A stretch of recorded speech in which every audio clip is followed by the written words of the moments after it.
I rise. I rise. I rise. I rise because somebody helped me to get here. Because when I rise and tell my story, it gives somebody else permission to tell theirs. It gives them permission to rise themselves. So I rise to learn.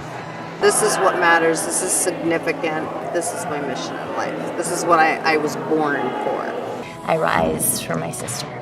The more I rise, the more I shine. And I rise for love, unconditional love.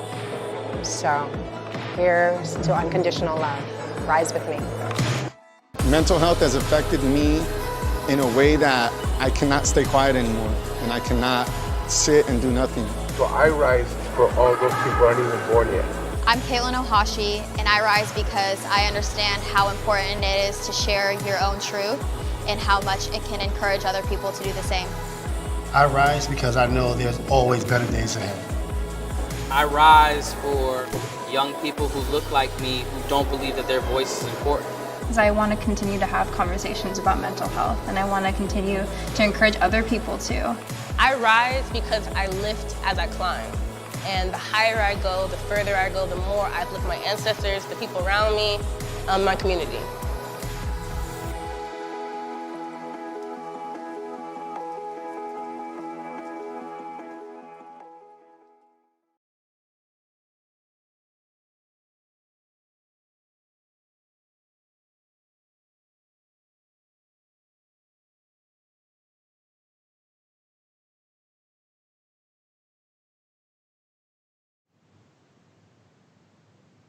Hello, we are beyond excited to have you join us here tonight as part of We Rise Virtual May. We'll start our evening with a special performance by Elohim. Following the performance, she and I will sit down for a one-on-one discussion. And now, Elohim.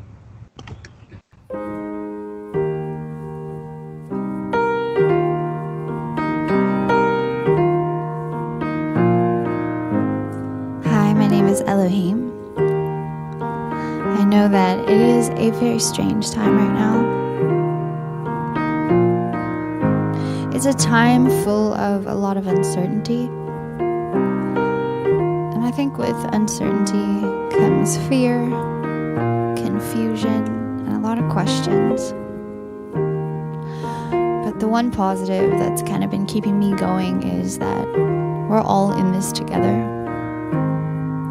We're all facing it differently. We have different challenges and hardships, but at the end of the day, this is something that we are all as a universe going through. And we're struggling together, but we're also surviving together. And we're all going to come out of this soon, stronger than ever, I believe. I just want to go where love is alive. I just want to go where love is alive. There's no one else here around me, sinking my feet in the sand. I'll be ready on this island. I hope that you understand. Ooh, yeah. I'm feeling it, I'm feeling it. Ooh, yeah. Come to me quick, come to me quick. I just wanna go where love is alive. Love is alive, love is alive. I just wanna go where love is alive. Love is alive, love is alive when you don't have to prove it. Unafraid, there's no way to lose it. Oh, I just wanna go where love is alive. So I'm gonna do that. I just wanna go where love is alive. I just wanna go where love is alive. All of the chaos surrenders, changing the currents and tide. The water could keep getting deeper. Is all we really stood and tried. Ooh, yeah. I'm feeling it, I'm feeling it. Ooh, yeah. Come to me quick, come to me quick. Hey, I just wanna go where love is alive. Love is alive, love is alive. I just wanna go where love is alive. Love is alive. Love is alive when you don't have to prove it. Unafraid, there's no way to lose it. Oh, I just wanna go where love is alive. So I'm gonna do that. I just wanna go where love is alive. I just wanna go where love is alive, so I'm gonna do that.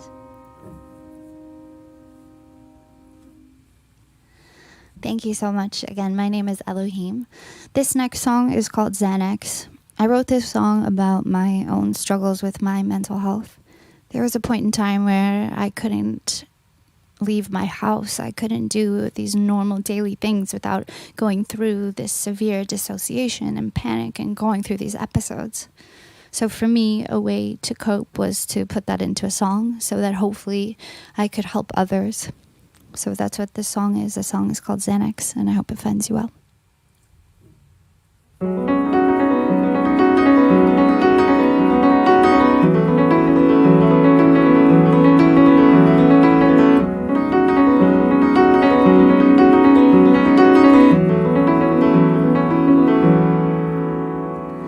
I woke up to a heart attack.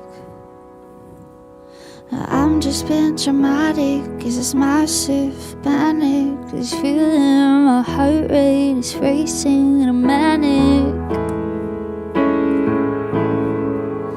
Have you ever had the feeling when you just don't wanna breathe and you can't stand up without leaning in? There's nothing to believe in.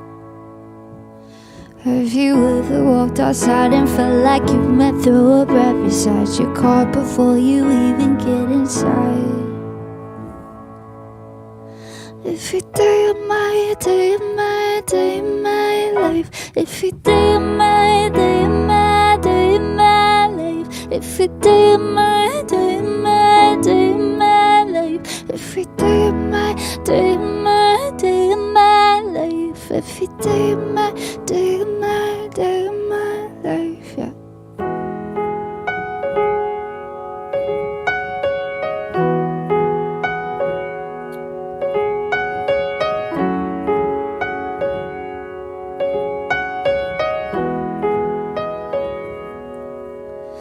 I don't wanna be dependent on synthetic medicine that keeps me calm enough to sleep but kills me softly when I'm awake. Have you ever looked beyond the eyes of someone else's life and thought that you were fine until you turned crazy overnight? Crazy over, crazy over. Every day of my day, my day, my life. Every day of my day, my day, my life. Every day of my day, my day, my life. Every day of my day, my day, my life. Every day of my day, my day, my life. Day of my day, my day, my life. Day of my day, my day, my life. Day of my day, my day, my life. Day of my day, my day, my.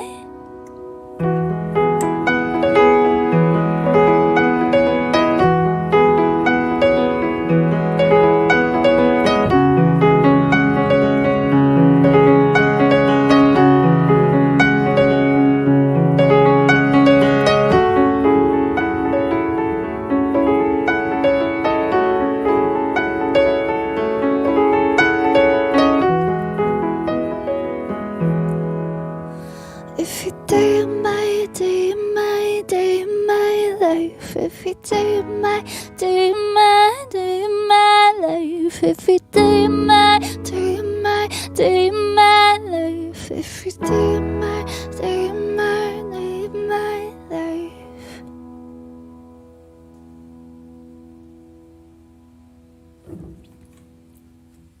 Thank you so much. I am Elohim. This is my last song.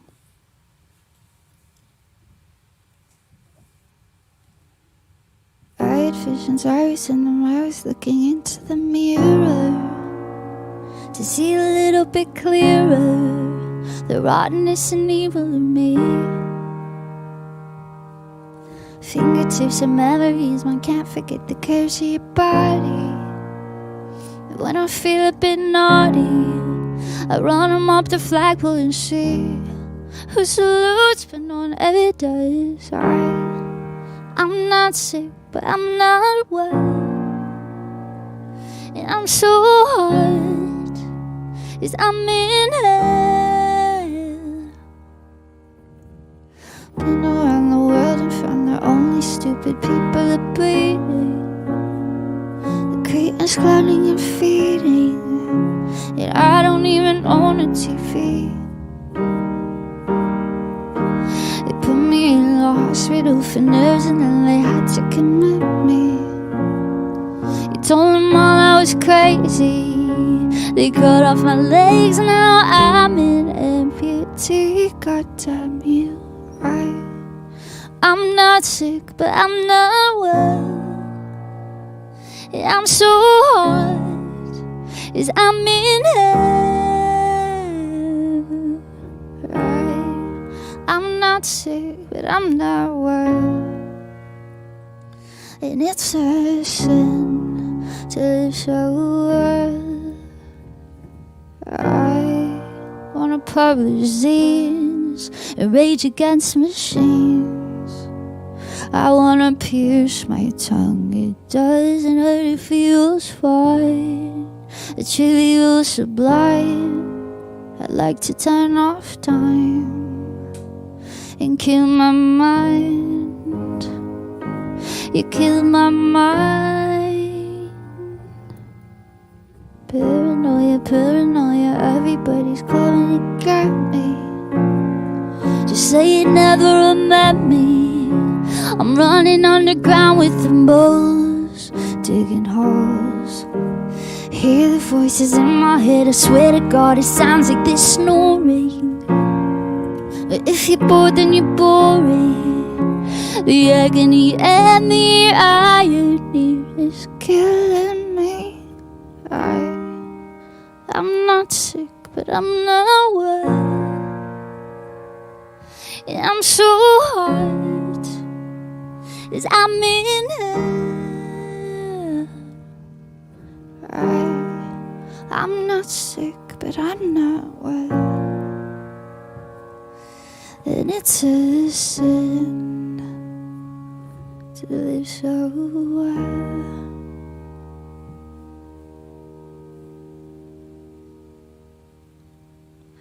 Thank you so much. Stay safe out there, physically, mentally.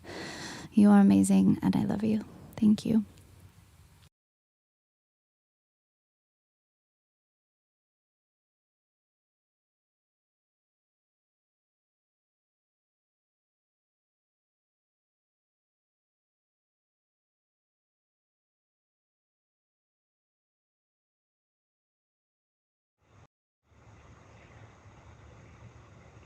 Elohim. Hi. An incredible performance, like goosebumps and everything. Thank you. We cannot think of a better person for this intimate look at the nexus of artistry, advocacy, and self-resilience. As a solo musician, given your prominence as a vocal advocate with lived experience, who happens to have a deep familiarity with the music industry. For everyone out there who's watching on YouTube, Facebook, and Twitch, please feel free to ask questions in the chat box or live chat section of your streaming platform. We're going to go into some questions, and I have taken the questions from my Instagram from Elohim's fans that have asked some questions. I've also compiled questions from conversations that I had with Elohim, as well as just some questions I have regarding my own, curiosity as an individual living with a mental health condition. So we'll get right into it. Awesome. Have you ever been nervous being so candid and mental health focused in the music industry? And has anyone in the industry ever pressured you not to talk so much about mental health? So I've been really lucky as far as people have been encouraging. I've had a couple people say, if you keep talking about mental health so much, it might prohibit you from moving forward as a musician. And to me, it's so important that it doesn't really matter to me what those people say, because I have to be true to myself. I know what I've been through, and I know that sharing that can help other people. And I mean, that's my goal. So, screw those people. And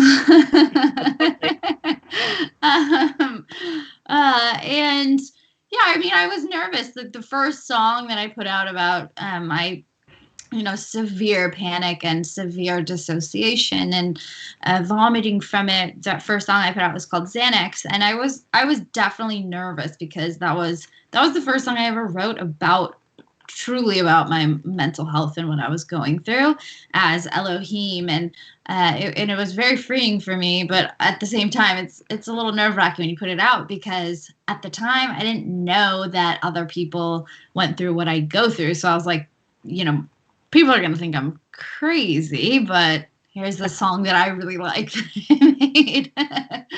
Well, speaking of that and songs that you really like, what motivates you in your songwriting, and why have you decided to become so personally visible regarding your mental health? So I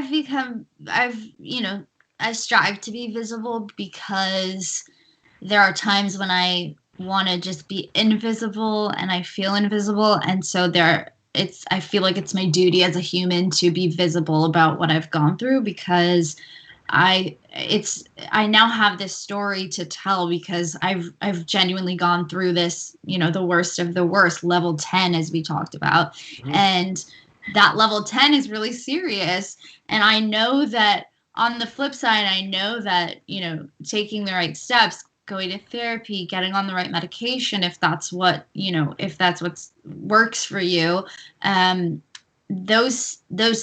know where those steps can take you. So for me, I'm not perfect at all, but I'm so much better than I was mentally. So, I'm at a point where I can get on an airplane, I can get on stage, I can travel, and, I still get triggered and I still get those episodes, but I'm a lot better. So I think for me, it was my duty to share that, because I want people to know that they can do this. They're, valued and they're important and their life means something, and there is light on the other side, and it just takes some work. For some of us, more work than others, Yeah, and it's much appreciated, obviously, from your solid fan base, from people like myself. And this leads into the next question. This is one from your fans. Cool. My friends. I always say my friends. It's okay. Is the Skinny Legs video an interpretation of your mind and you evolving? And is the little girl a version of you?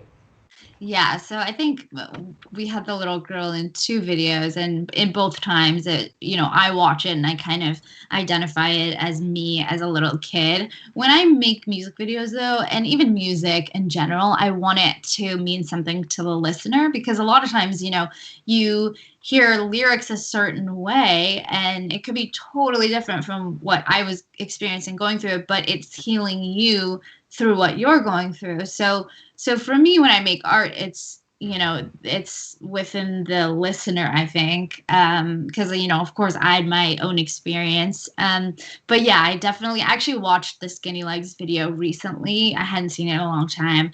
And I watched it recently, and it's really cool. It's very moving. And I definitely identified with the character, the little girl, as me as a little girl. So yeah. Okay, that's awesome. That answers the question.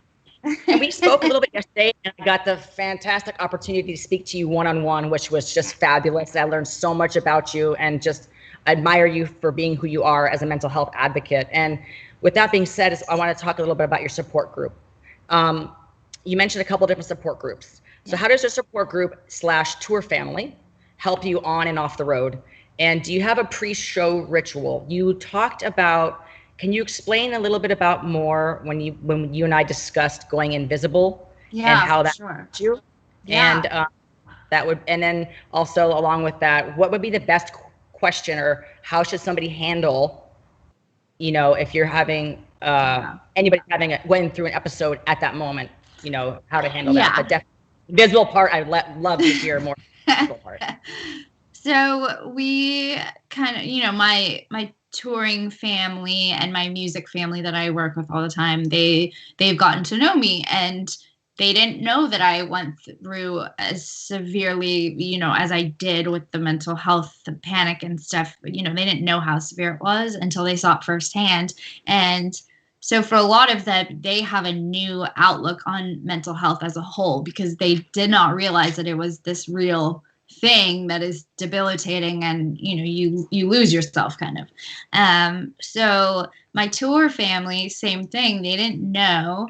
We try. You can only prep someone so much with your words, because still, if they can't empathize and they've never seen it firsthand or experienced it firsthand, it's hard for them to really know that it is a real thing, like breaking your leg or something. But so they quickly, had to get thrown in the ringer and go through it with me, and, hold buckets for me while I'm puking, or, trying anything they can to get me out of my hotel so that I, could go do a show. Or so we came up with going invisible, because for me, the one thing when I'm going through that, I know that I have to go through it to get through it and be on the other side. Sometimes it takes a lot longer than other times. But the best thing is sort of to let me go through that. And that's really hard for people to understand, because you want to ask how somebody is. Can I get you anything? Are you okay? And that sort of adds more stress to the situation. And, I think there's a sense of embarrassment as well on my end. It's like, it's embarrassing going through a panic attack. Like, part of my anxiety is triggered because I'm scared I'm going to have a panic attack when the fucking grocery store, the grocery store. And then, then it's this whole spiral, and I don't go to the grocery store because I'm like, well, I could have a panic attack there, So that's embarrassing. And thinking about that, gives you anxiety. And so for me, it was like, I'm going invisible. Whatever I do in this moment, whatever I say, I'm not here. I'm not, like, if you see me, I've had to say to people, if you're going to be with me before like a show or on a plane, sometimes I dry heave because of my anxiety. So in the moment it's not funny, but when you look back, you're just like, wow, this is my life. Yeah. So going invisible was a way for me to feel safe and understood in a way. No, and I think that's amazing. I mean, I've suffered from panic disorder when I was in college, and the first time I had one was when I was on an airplane going to Israel, actually. That I just got chills down my back you saying that, like the thought of being on a plane for that long after that. I literally just got chills down my back. Oh my God. Sorry. I went to ring the flight attendant because I literally thought I was dying, and I thought I was like freaking out in my body. That's what I felt like inside. And I looked at the guy next to me. He's just sitting there all chill. And I'm like, all right, this is in my head. Something's going on in my head. And that was my first experience with panic disorder. So no. Oh my God, I'm getting hot. It was and speaking of anxiety and panic, what's your first in-person interview like? I mean, how was it coming out of your shell? Basically, I understand that you used to talk through your computer like a robot in a British accent, and you didn't use your own voice. So how was that first interview, and how was it in your first interview talking about mental health? How did you handle it? So it was basically like a miracle. GoDaddy asked me to be in their commercial talking about mental health and how music has helped my mental health, and which is incredible. I mean, these corporate places and companies are starting to incorporate this, putting it in their commercials. Like, that's something so new and so incredible. And they really they wanted my voice to be heard and my experience to be heard in a very genuine way. And I remember they sent me a driver. I was on the way to the shoot, and the commercial shoot, I felt really good and confident, actually. And I was on the way and I was reading the script, and I was, supposed to be translating or transcribing or whatever into the voice that I used. And I was like, I need to say these words. So that was the first time I actually spoke, was there. And then GoDaddy actually came to my house and did my first ever sit down interview. And I had for, 3 years never spoken in an interview. Wow. And so I woke up the day of the commercial shoot, I was feeling really good. I was feeling fine. And then the day of that interview, and I knew it was going to be about like really heavy things and, you know, very real. And for whatever reason, I woke up that day, just the chills and the panics. And I go to get in the shower. I start dry heaving. And I was like, gosh, why? No, not now. And then I remember the whole crew got there. And I sat down in the middle of a room full of like 15 people, and I'm supposed to just be on camera talking about my mental health. And the first question, I remember my voice being a bit shaky. And then I started answering the question, and just my passion overtook the fear and the nerves. And I got emotional. I think everybody in the room got a little bit emotional. And then, yeah, the rest is kind of history. And now I find it, I think I talk too much. So sorry. No, it's great. Great. I love it. And, you know, I understand that you were starting your first headlining tour called Group Therapy, I believe. Yeah. And I would love to hear a little bit more about why you came up with that name. We talked a little bit about it. And how did you feel after being canceled due to obviously what was happening in the world? And what does group therapy, the term, mean to you? And a little bit about the VIP experience that goes on behind the stage that we spoke about yesterday. I'd love to hear more about that. So this was my first full headlining tour, and so I wanted to make it something really special. And I always felt like this community that's sort of become a part of my life because of music. This community has become my saving grace and has saved me. And I finally know that I'm not alone and that there are other people that go through this. And so our like daily conversations kind of feel like group therapy as it is. And so I had this concept in my mind, and one day it was a click, and I was just like, oh my gosh, this tour, it's going to be our group therapy. This is the group therapy tour. And so then, you know, building, it gives me chills because it was such a special moment. And the tour ended up being, you know, beyond anything I could have ever imagined or dreamed of. And it was, you know, still small venues because I'm still building. And it was, you know, we did the VIP experience, which I wanted to make very special. And that was so emotional. I would give, you know, people the opportunity to speak on the microphone, and, you know, anything they wanted to talk about. I was like, this is our time together, whatever you guys want to talk about. And it truly ended up becoming this group therapy session. So many times we're all just bawling. My crew is crying. And my crew was just like, I can't believe this. This is the most amazing thing ever. And so when COVID happened and we were sort of in the middle of the tour, we didn't really understand the severity of it, I guess. I think I just didn't want to believe it. Mm-hmm.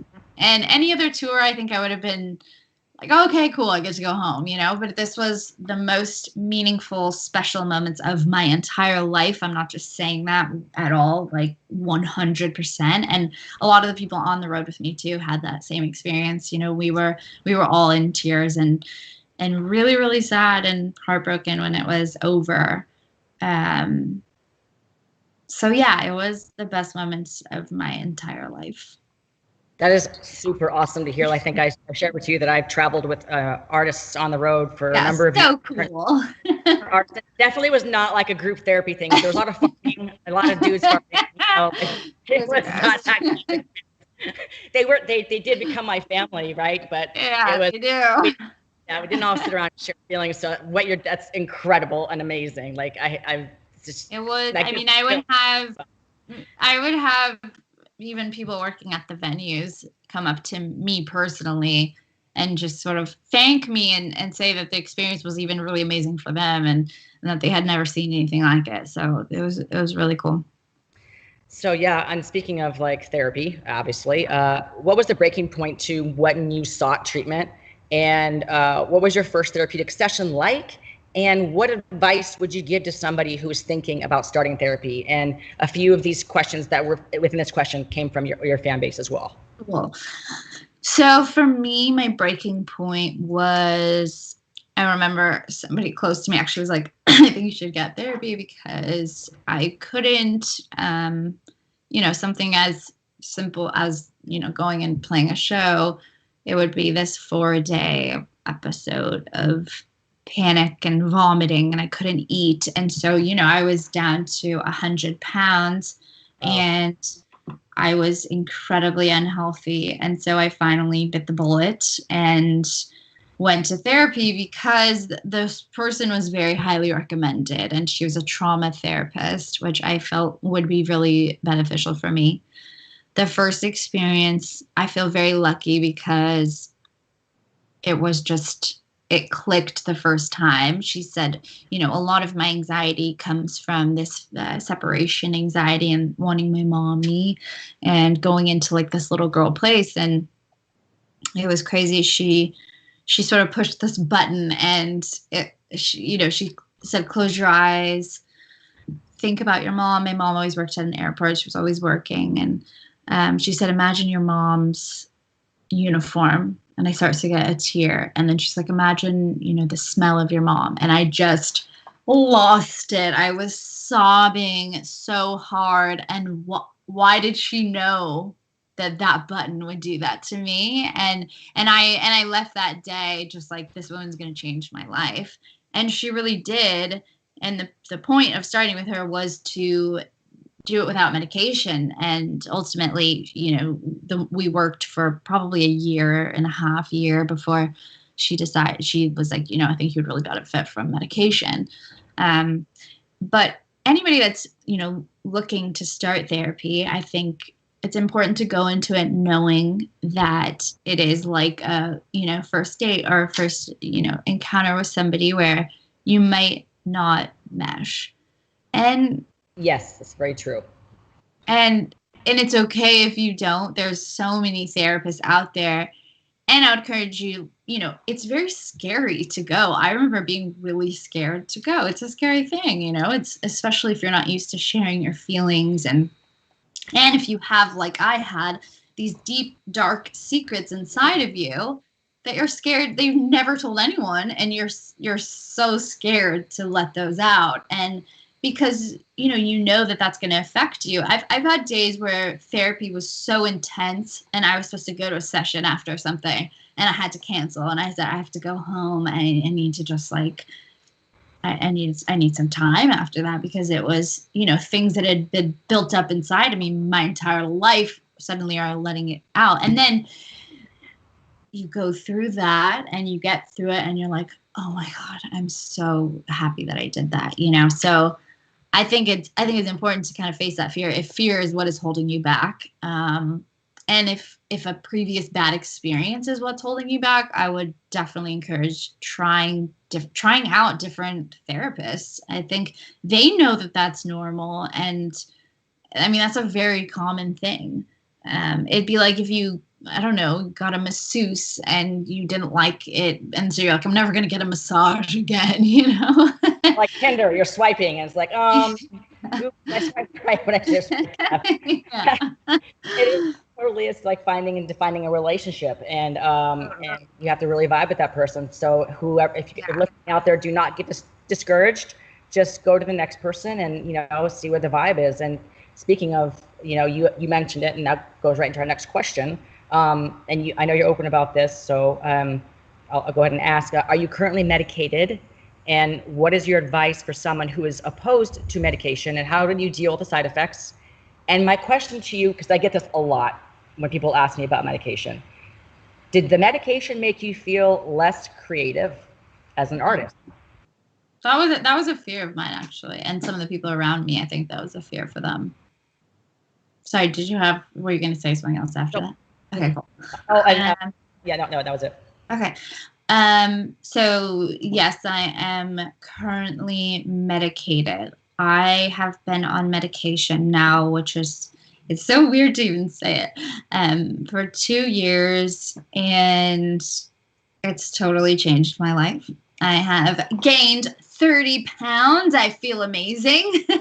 You look fantastic. You look fantastic. My breaking point was I got severe pneumonia. I was, 100 pounds. I was so unhealthy, would get sick all the time, couldn't eat. And it's interesting. And I talk about this a lot. It's really interesting. I never get sick anymore after I went through that pneumonia thing and then started medication after that. I never get sick anymore. It's interesting. And I eat properly and, I feel really healthy and I feel really good. But the side effects, honestly, the side effects at the beginning were the worst. And I know we spoke about this, those first 2 weeks. I was really lucky to have people in my life that were encouraging me and were like, oh, I took that in high school. Or, oh, I used to take that. I'm like, wow, this is actually really common. Yeah. And people, I had a lot of people that just helped me, encouraged me to keep going. Because, you get to a point where it's really bad. And I was like, I don't know if I should do this. And I grew up in a house that was, pretty much all homeopathic, everything organic and no vaccines, no antibiotics. And so that was really scary too. When you're told medication isn't the answer most of your life, that can be really scary too. And I remember I didn't tell my parents, which was strange for me because I'm very close with them. And so that was giving me anxiety. And the first few nights I couldn't sleep. Oh my gosh, it was horrible the first 2 weeks, and then it started to kick in, and I started noticing a difference, pretty much instantly. And it's interesting. I know a lot of people now that have started medication since I did, and how much it's helped them, and I honestly walked them through so much of it. I've had friends I've known for a long time reach out about it, and I, I'm like, I'm here 100%. I know how hard it is. I don't care if it's 2 a.m. Text me, call me. I know what it feels like. You're not crazy. It's going to be like this for, and I was going to like prep people on how tough it is. And, as far as being creative, I feel the healthiest I've ever felt in my life. So creativity is much more productive for me. And I feel more confident than I've ever felt and more secure with myself. And, I do think that the medication plus working on myself and still facing my fears, still, going on tours and developing myself. I think medication plus that, has the medication played a big part in that. I think I do. I feel like the best version of myself that I've ever felt. So creativity is actually the most fun it's ever been in my life. That's pretty amazing. That's really, really amazing, because that's the number one question I get to is I'm also medicated. And I'm open about my diagnosis. I have bipolar type 2. So I take a number of different medications and I don't feel any side effects anymore. And I did suffer from the side effects in the very beginning, and I just pushed through it. Yeah. And I'm the most stable I've ever been because of the medication. I don't advocate for medication or against medication. That's something, between a doctor and patient. Okay. But I feel that there's a stigma. The stigma is so strong surrounding getting medicated for mental health. And I love that you are open about it, so that people can, understand, oh wow, she's medicated and she looks normal. Okay. So I think it's really great that you open. It's interesting how many people I found out were medicated after I was open about it, Talking about it for sure. Yeah. What is the best thing that somebody can do for you when you're super anxious and you're having a panic attack or an anxiety attack? For you personally? For me personally, give me space, but I'm here if you need anything. Sometimes I want someone to sit next to me and hold my hand and let me squeeze them as hard as I can. I did that to a friend on a tour bus once, and he got me through it. And he, you know what? He looked at me and he said, I'm like dry heaving into a trash bin. It was like the middle of the night. And he's like, it's fine. You're fine. It's fine. It's okay. Just let it out. You're fine. And it was holding my hand. And I was like 30 minutes later, I got through it. It was probably the fastest I've ever gotten through like some sort of a panic thing. And it was, I think, the acceptance and I'm right here. Like, you're fine. Let it out. It's fine. It's fine. You know, and that was really comforting for me. Yeah, we talked about that when I was going through my panic disorder phase in college. Yeah. My girlfriend would, or people would come up to you and like, oh, what's wrong? Are you okay? Are you okay? What's wrong? And that just makes it 10 times worse. Oh, yeah. So I would tell them, like, just please talk to me about your day. Is it raining outside? Talk to me about the rain. We had pet rats too. And like talk to me about Rachel. Like, is she... Rachel. I wanted to hear normal things so that I felt like I wasn't in my mind, you know, grounded. So my therapist actually told me to like pat your legs, kind of stomp your feet a little, like grind, like put your feet into the ground. And then the weighted blanket was something else that when I was going through it really bad, she told me about, and that has helped a lot. And then what are your go-to coping mechanisms, and how are you coping with COVID?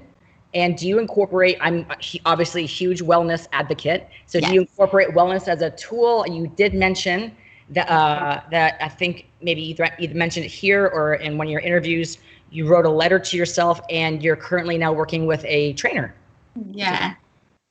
So what else do you incorporate? How is a trainer working? And can you maybe talk a little bit more about the letter writing thing? Yes. So wellness is really important. It's hard to maintain sometimes, especially when you get in those like slumps and start to go down that dark hole and whatever. It doesn't matter. I don't need any of this stuff, but it's really important. I had one of those days the other day, and then I did a FaceTime training session.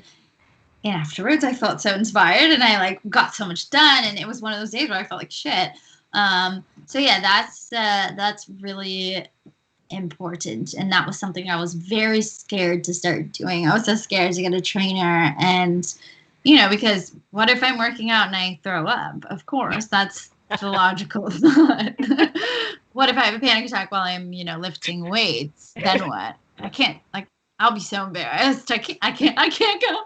And so FaceTime was actually a great way. So coping with COVID, I'm doing all my meetings through Zoom and FaceTime training, and COVID for somebody like me, I think, is this time, well being quarantined this time, I'm turning it really into creativity. We've been making so many visual aspects. I had finished my album before, so now I'm just making videos and doing all that stuff. So coping with COVID, this time is weirdly a little bit easier for somebody like me who goes through those moments of never wanting to leave the house. And it scares me because, eventually I'm going to have to. So yeah. And then what was the last thing you had mentioned?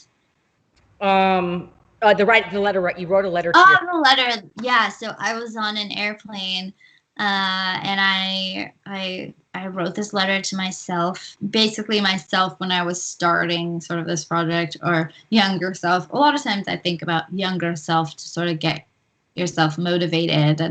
And but anyway, so I wrote this letter about where I am now, and it was really amazing. Because we forget how far we've come, and especially with social media constantly comparing yourself to other people, it's really hard. And so to take that moment and really sort of give myself a hug and give myself some love, and tell myself all how far I've come, and it made me realize, like, wow, I really have come very far. And in that I was like, you're on an airplane right now and you're not having a panic attack. It's progress. You get on stage in front of all these people without, going through these episodes. And so it's a lot of progress. And for me, again, like when I'm touring and stuff, it's still really small crowds, but the crowds that are there are so meaningful. And just the fact that I can go do it, as a human being personally, I've accomplished a lot. And so that means a lot to me. So I think it's important to check in with yourself and give yourself a hug and give yourself that love. And I think writing a letter to yourself is a great way to do that. It truly is, and I've used that tool myself. I know that I experience. I medicated. I do wellness. I journal sometimes. I say 10 things grateful for in the morning. But what do you do? What is your advice to, I'm sure you have the same thing. There are still days where I just do not want to get out of bed, you know? And what do you do? And what do you tell yourself? How do you motivate? Yeah. Do you allow yourself to just have a mental health day? Like, what do you do? So I'm one of those people I feel like I need to always be like working and oh my gosh, I'm wasting time. And but there are those days for me, you know, I'll have a few really good ones and then I'll wake up and just feel like absolute garbage and want to be left alone. I don't want anyone to talk to me. And I talked to my therapist about that. I was like, what's up with that? Like, I don't like that. And she was like, it's totally normal. Like, think about it. You're and I was like, now I'm like, maybe that's why weekends were invented because, you know, you have 5 days on and then only 2 days off. But yeah, so I think it's really important to also accept those days, and now I do that, and I try to, on my good days, really go hard and work really hard so that when I do have those days, I don't feel that like disappointment in myself or something, and I feel like I've done enough that I can say to myself, okay, it's okay to take this day and just, you know, binge watch some TV. And a lot of times after that one day of really going there and just being in that hole, I usually come out the next day or 2 days, you know, feeling so much better. And wow, my body just needed to recharge, I guess. And I think that before I started medication, it was more of an everyday felt like that. And it was really interesting. Once the medication started to kick in for me, it was like I had this like, I'm so excited to get up and like conquer the day. So it's interesting. I think if you're starting to go down that hole more than a couple days, I think seeking help is really important. The last question that I have for you before we move on to the Q&A is basically, knowing what you know now, what advice would you give to your younger self, or that 7-year-old girl who had that first panic attack and going through that? Oh, bless her heart.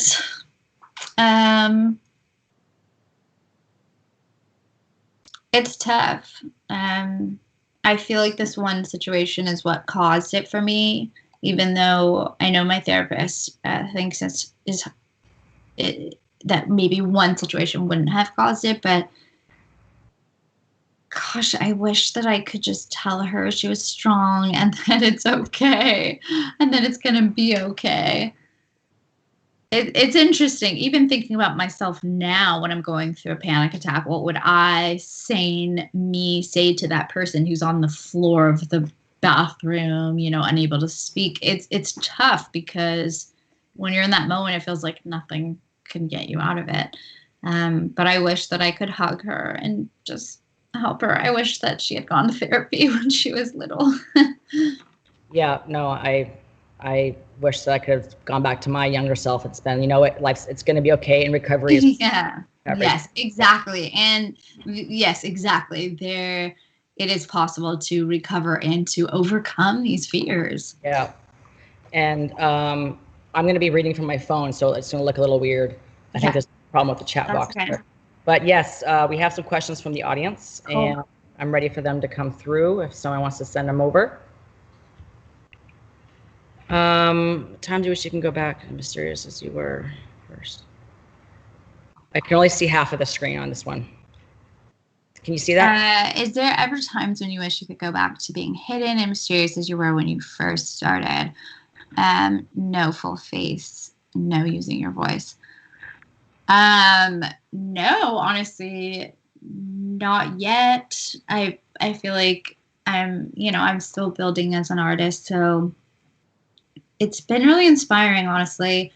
Once I started to show my face, and that was after the GoDaddy commercial, and started speaking, I felt this freedom, and I felt like I had a story to tell by that point because I had overcome a lot as a human being and as an artist, I guess. But I don't want to go back. I feel better than I've ever felt, and I don't know if I'll change my mind eventually, if this keeps going and I keep growing. I don't know, maybe I'll change my mind, but right now it feels really good, and it's felt really good to inspire others without even saying the narrative. When I showed my face, I had so many messages saying, wow, it's really inspiring for me to see you go from this shy, hidden girl to like this powerful, strong woman. So no, I don't want to go back. I'm really happy. And knowing you now, I mean, of course we just met, but I don't want you going back either because you're such a bright light. Oh, thanks. And the work that you're doing through mental health advocacy is changing lives like you wouldn't even believe. I mean, I know you know because you're really close with your family. But yes, so I know, yeah, don't go back there. Strong, beautiful, Thanks. great, yeah. Thank you. And then next question. I can only see half the screen on that one too. How do you feel after recording a new song? That's a really cool question. I don't know if I've ever been asked that question, and I love that because it is one of the greatest feelings in the entire world because, well, a song that I like. And there's also been times where I make a song and I'm like, I should definitely quit music tomorrow. But when I make, especially this new album that I finished before quarantine and before my tour, actually, it was the most fun, most freeing, most amazing experience I've ever had making music. And I made a lot of it with my brother, which was crazy because we had never made music together. And every time, the first time we went to work together, we were like, we'll try it out. We'll see how it goes. And then it was magic. And then we just kept making songs. And every time it would get better and better, which is so cool. And so it's the best feeling ever because then also you get to make something you like and then you get to listen to it on repeat for the next 2 days. And then by the time it comes out, you hate it. Really? No, I still like the songs. And then we'll take the next question. Okay, go. Yeah, recording a song it's euphoria. What does mental health mean to you? Mental health means many things to me. That's a very broad question because mental health is something that I've obviously struggled with a lot, since I was a kid. I didn't even know that it was mental health until, later in my life. And I never was able to even identify until I was put in therapy or until I put myself in therapy later in life that, you have severe anxiety. And I was like, really? That's what this is? And I wish that I had been told that when I was a kid, I think. But so mental health means a lot to me because I know that there are a lot of people suffering and a lot of people feeling alone. And I felt alone until I started putting music out and realized that there was all these other people going through very weirdly similar things that I thought I was insane for going through. And it's really interesting to have that community now. Mental health is, it means family to me in a way because it's connected me with so many amazing people who are doing amazing things. And we're kind of just getting through this thing called life together. I agree with you 100%. And Elohim, thank you so much. Thank you, Torri. You're amazing. And it's obviously on behalf of We Rise, but it was a pleasure speaking with you. Like truly, truly, truly a pleasure. And from one mental health advocate to another, let's continue to work together to kick ass and end the stigma of mental health. Woo, let's do it. I can't wait to hug you when all of this is over and actually meet you in person. Air hugs to everybody. I love you. Thank you so much. This was awesome. And now, please enjoy a special performance by Heather Mae. Hey, I'm Heather Mae. And I'm Chris Matthews. Chris and I are so happy to join We Rise this evening to share with you why we rise and to share a little bit of joy and hope during this difficult time. We rise for those who need a reminder that they are not alone.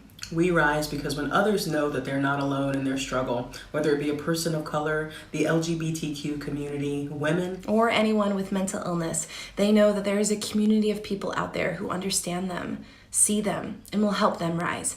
We may be apart, but we're in this together. Enjoy. Hello, Chris Matthews. Hello, Heather Mae. And hello, amazing humans. We wanted to do something special for you, just to bring you a little bit of love and hope and joy from our home to yours during this time of social distancing. And we hope you enjoy this.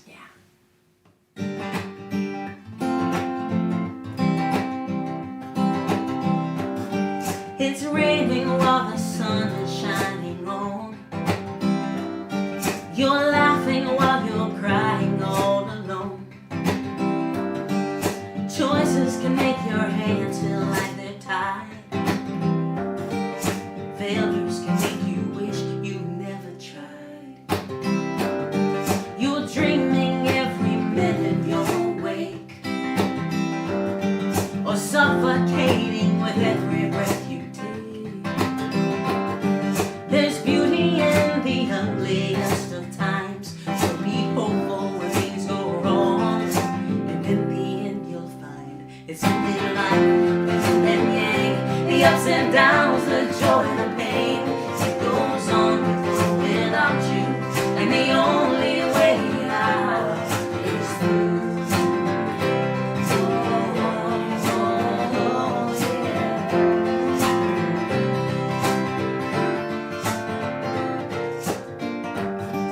A moment can seem more like forever. You're running around but getting nowhere. The smallest things can feel larger than life. Silence can be deafening at times. You're flying with your feet on solid ground, or dying with your lifelines all around.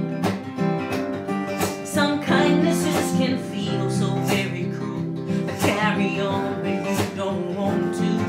I promise this is true.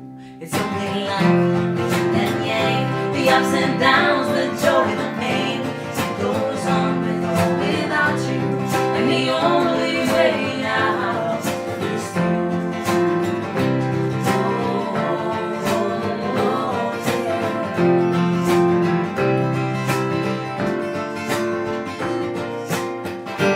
Why do those who wander never seem that lost? Why do the richest among us make the most about the cost? How is it some convince themselves that only war will bring us peace? How is it those who say the most need to speak the least? It's only life, the yin and the yang, the ups and downs, the joy, the pain. It goes on with or without you, and the only way out is through. It's only life, it's only life, it's only life, it's only life. It goes on with or without you, and the only way out. So keep on pushing your way through. Keep on climbing your way in. Keep on crawling, keep on crawling, keep on scraping, just as long as God has your me. It's only life, the yin and yang, the ups and downs, the joy, the pain. It goes on with or without you, and the only way out is through. Well done, friend. Thanks so much. I think we should do a little love song now. What do you think? Absolutely. I think so.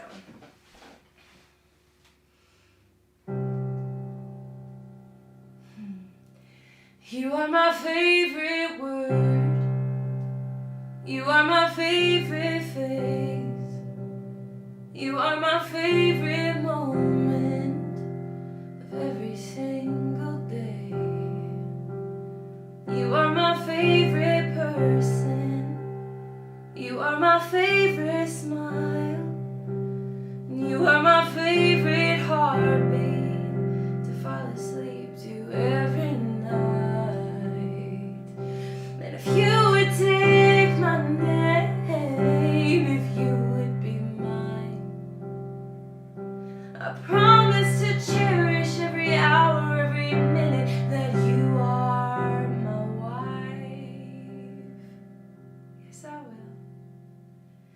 So we have my favorite story. We have my favorite home. And we have my favorite front door, where you kiss me and say don't go. And we have my favorite memories. We have my favorite glances. And we have my favorite hard times. 'Cause I've got your hand in mine. And if you would say my name, if you would be mine, I promise to cherish every hour, every minute that you are my wife. 'Cause you have my favorite hands, and you have my favorite eyes, and you have my favorite kisses, 'cause they make me feel alive. And out of all of the things that I've seen in this great big world, by far the most magnificent is that of my girl. 'Cause you are my favorite.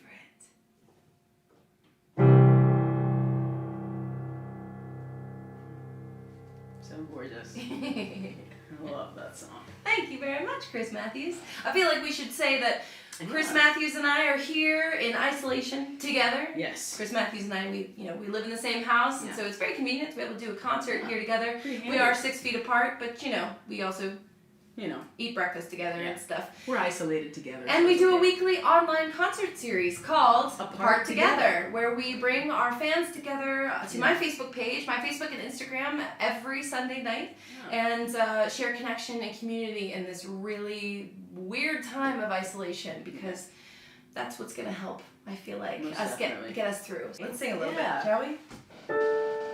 So I'm a mental health advocate.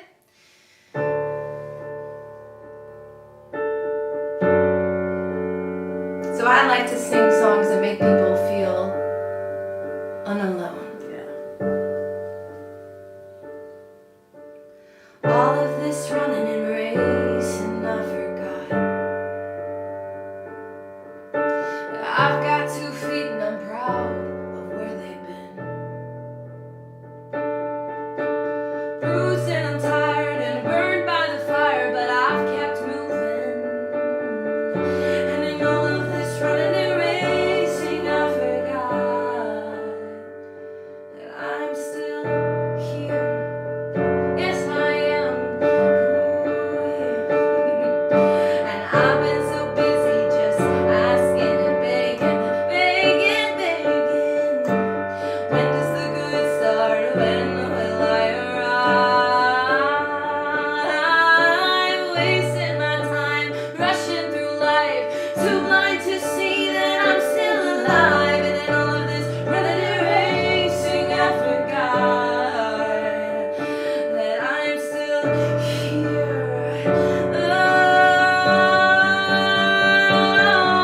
Oh, sometimes the best I can do is just wake up, open my eyes, put a brave face on, ignore the lies in my mind that say I'm better off dead than alive. And in this war against the living, I'm proud of myself for not giving in, 'cause I'm still here. I'm still here. Amazing Humans sing that. I'm still here. Who cares who's in the room with you? Close your eyes and sing that to yourself. Remind yourself that you're still here. Keep going. I'm still here. I'm still waking. I'm still crying. I'm still laughing. I'm still trying. I'm still holding and I'm still breathing. I'm still talking and I'm still screaming. I'm still giving and I'm still taking. I'm still bending, but I'm not breaking. 'Cause I'm still here. I'm still here. Sing it, go. I'm still here. I'm still here. I'm still here. I'm still here. Now we're still here. We're still here. Sing it.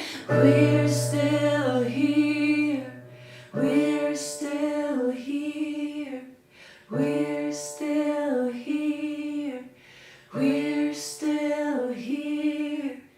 We're still here.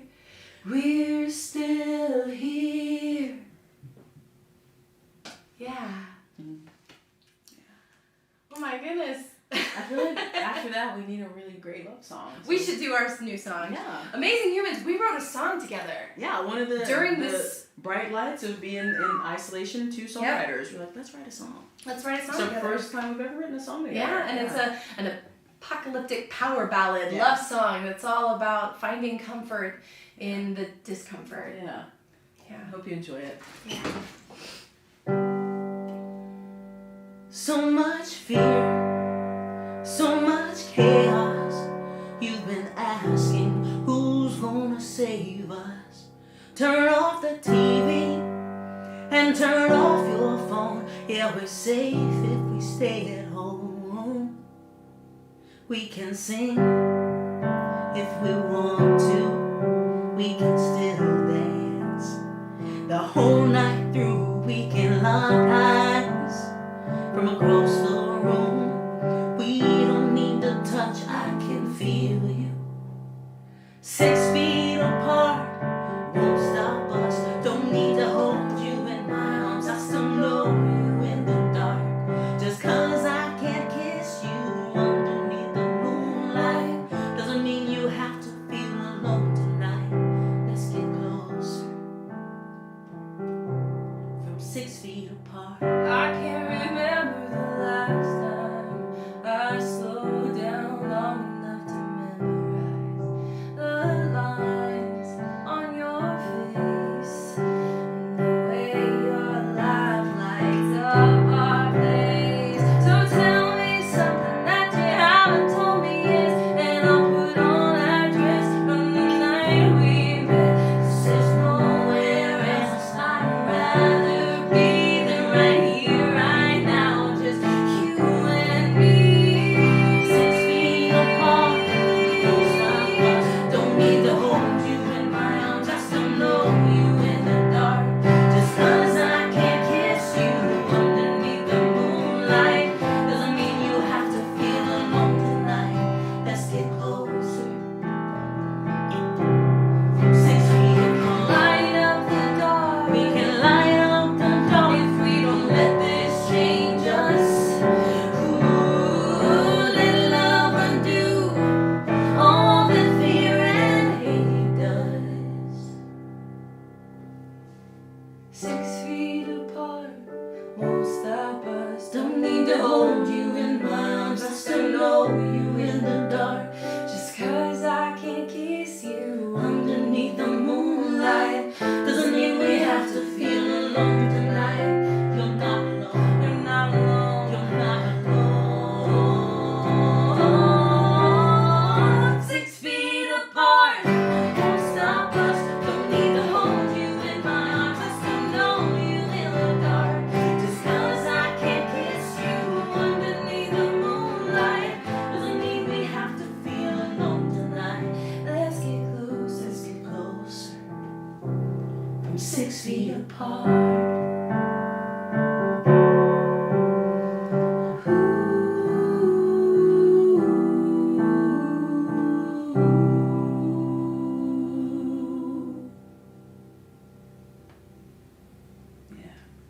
Amazing Humans, you are still here. Amazing Humans, you are never, ever truly alone. Thank you all so much for being with us, and we will see you on the other side of this.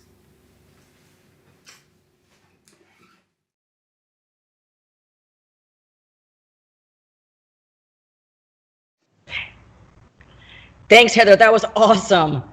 Please join us for more We Rise events throughout the rest of the month. If you want more information about me and my organization, you can find me on Instagram at Tangible Movement or at Torri Shack. Together, we can end the stigma associated with mental health conditions. Have a great rest of your evening.